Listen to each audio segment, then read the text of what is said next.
Tester l'efficacité des masques grand public. Dans ce laboratoire de l'Université de Haute-Alsace, désormais agréé, les enseignants-chercheurs s'y emploient depuis quelques semaines, comme ici, avec ce générateur de particules. Là, l'échantillon, il va être soumis à un flux de fécule de maïs.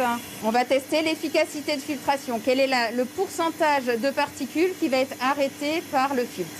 De la fécule de maïs colorée pour simuler les postillons. Et au final, un résultat positif pour le masque testé. Donc là, actuellement, on est à 440 particules par centimètre cube, alors qu'on était à 2000 quand il n'y a pas le masque qui est présent. Un masque suffisamment étanche aux postillons, mais qui doit tout de même laisser respirer.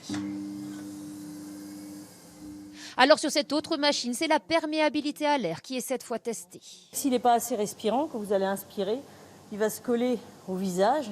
Et ça, vous pouvez avoir un essoufflement, une gêne aux portées. Tout un équilibre, un compromis technique à trouver pour des industriels textiles qui se sont lancés en quelques semaines seulement dans la fabrication de masques barrières. Il faut déjà qu'ils commencent un premier prototype, ensuite ils le font tester.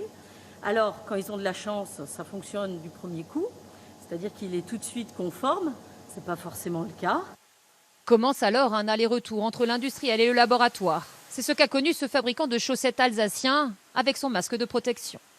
C'est tricoté sur les métiers de chaussettes et quand il est ouvert, c'est un masque. Un modèle développé au début du confinement, mais il a fallu attendre près d'une quinzaine de jours la validation finale de la Direction générale de l'armement, dont les laboratoires étaient saturés de demandes. Vous ne pouvez malheureusement pas avancer puisque tant que vous n'avez pas la validation, vous ne pouvez pas commercialiser, vous ne pouvez pas mettre en vente le produit. D'où l'importance pour les industriels alsaciens d'avoir désormais un laboratoire agréé sur leur territoire, capable de tester rapidement les nouveaux modèles de masques barrières.